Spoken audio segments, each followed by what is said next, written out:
Hello, Pistons fans. David Mayo from MLive here to answer one of your Ask David questions by video, something our old buddy Detroiter has been asking quite some time to see, and which we'll do from now on. Now, we're going to start with our old friend Skydiver Jeff, longtime questioner and reader, who asked this week, has Billy Donovan, meaning the Oklahoma City coach Billy Donovan, discovered that instead of going small against the Warriors, that at least for the Thunder, it is best to go big against them?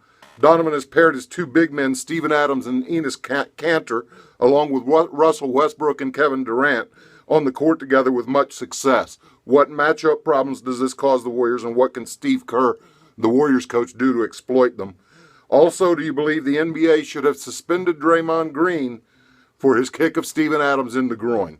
Thanks, and God bless Jeff. Jeff, you hit upon it, of course, when you said Kevin Durant and Russell Westbrook. This is what the Thunder have been waiting to see every year since 2012, is a healthy and attuned Westbrook and Durant for all season and going into the postseason for the first time since they were in the 2012 finals. I mean, they command such attention.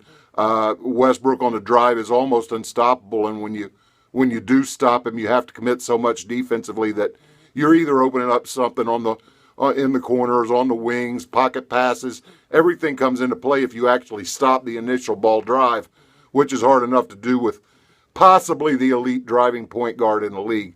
They have bigs who can step away, particularly with Ibaka. Adams and Ibaka both offer outstanding rim protection, and Ibaka certainly offers three-point acumen as well. Just a hard mix when you put them on the court together with someone like an Andre Roberson, who gives the Thunder everything he can without really needing any requirement in the box score, any statistical accommodation, and it's a pretty potent mix.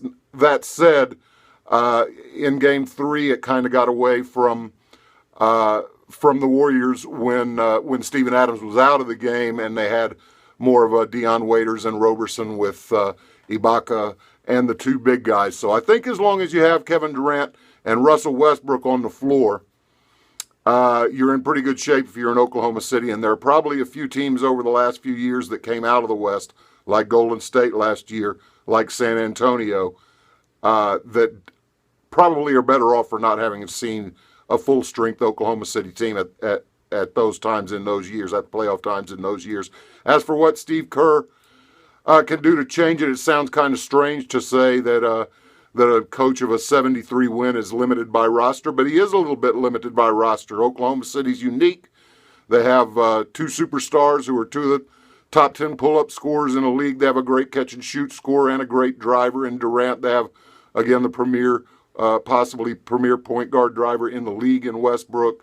It's hard to contain a team like that, especially when Steven Adams has developed well for the Thunder, and they have a shot blocking acumen that Golden State simply can't match when they go big. So I think Golden State has to do a better job. They have to make the shots they get.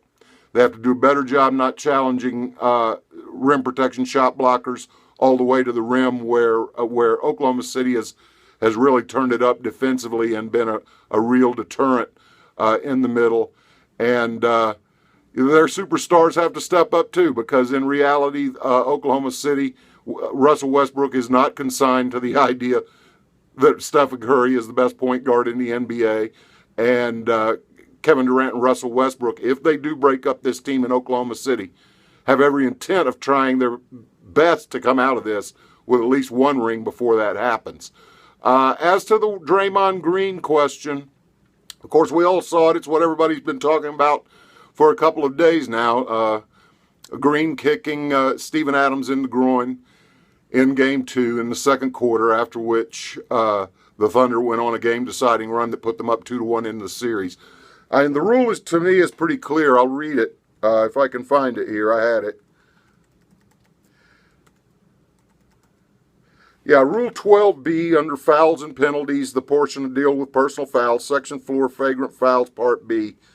If contact committed against the player with or without the ball is interpreted to be unnecessary and excessive, a flagrant foul penalty 2 will be assessed. A personal foul is charged to the offender, and a team foul is charged to the team.